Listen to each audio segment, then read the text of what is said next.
Our coverage continues now on the deadly chemical attacks in Syria. U.S. leaders appear to be gearing up to possibly take action against Syria's President Bashar al-Assad. Now, this morning, United States Ambassador to the UN Nikki Haley took part in an emergency meeting of the Security Council, saying if the UN doesn't take action on Syria, the U.S. might. That followed a statement Haley made on Twitter last night, saying the attack was, quote, likely at the hands of the Syrian regime, and saying, quote, Assad must be held accountable for these barbaric attacks against his own people. Eyewitness News analyst Lieutenant General Reginald Centracchio joins us in studio now to break down the horrific situation in Syria. The United States believes Bashar al-Assad is behind the assault that has killed dozens of people, including children, General. Now, witnesses say they've seen Russian and Syrian government jets involved in that chemical attack. If that's the case, what's next? The problem is that there are several versions. According to Russia, it was that scenario.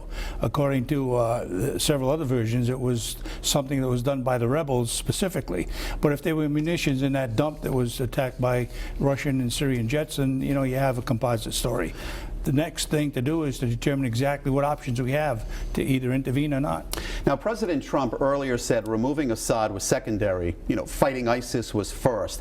Now, this possibly has changed the whole thing. So the question is, has Assad crossed the red line? According to President Trump today, he has crossed that red line. Once again, we talk about what options are available. Either military intervention, which I don't think we'll see, and of course sanctions. Sanctions don't work, as we've seen so many times. So the bottom line is, what does the president mean by he's going to do something now that he's crossed that red line? That's really undetermined at this point. Does Assad have any incentive to stop doing this? None. As long as Russia is on his side, he has no incentive whatsoever. How do you prosecute him in court, though? It only comes to an international effort in providing the United Nations Security Council makes that move. And of course, we understand that Russia has a veto capability on that Security Council. Most likely, nothing will happen. We've seen Saddam Hussein use chemical weapons against his own people. This is a similar situation, right? Certainly. During his regime, we saw him using weapons of mass destruction, specifically gas, chemical, against the Kurds. And this is nothing more different than that